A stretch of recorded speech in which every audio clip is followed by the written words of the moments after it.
Sega has a long history, from making coin machines for US troops during World War II, to creating arcade machines, and eventually finding themselves in the console market for a time. It's unclear where exactly Sega starts, but according to the team, they placed the founding in 1960, making this year the 60th anniversary. And to celebrate, we've interviewed several veteran creators at the company about their work over the past few decades. So let's take this opportunity to look back at the 5 things you need to know about Sega games.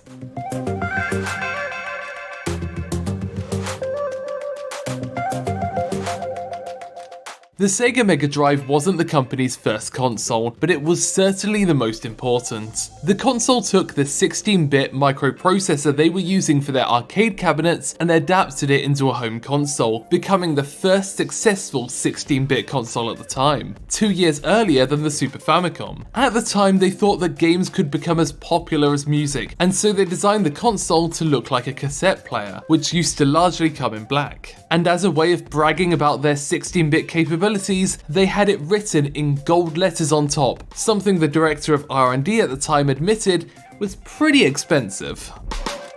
One of the things we remember the most about Sega in the 90s is that Sega does what Nintendo don't. During our interviews, Sega games creators consistently brought up the capabilities of the other consoles, with different developers having different rivalries. For instance, Masayoshi Kikuchi of Jet Set Radio fame felt he was constantly competing against PlayStation, and found that every time one of his games released, it was right next to a new Resident Evil title. This helps prompt him and the team to find new ways to take advantage of 3D capabilities, pushing the hardware to its limits.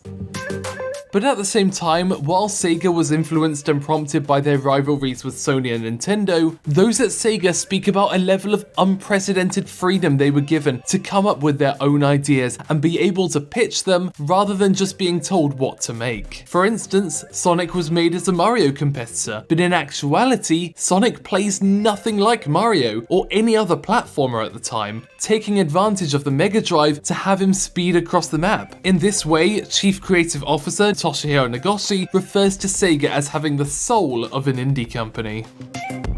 Likewise, Jet Set Radio was also a title that was unlike anything that had been made before, and it didn't even start as a gameplay concept, but rather it started with artist Ryuta Ueda waltzing up to director Masayoshi Kikuchi, pointing to a drawing he'd made of some characters, and was like, "Can we put these guys in a game?" From there, a game about street culture, fashion, and electro music was born. It's the sort of game that marks the freedom of Sega, especially with Kikuchi's bosses giving him permission to put all of his other work aside to just work on creating the pitch.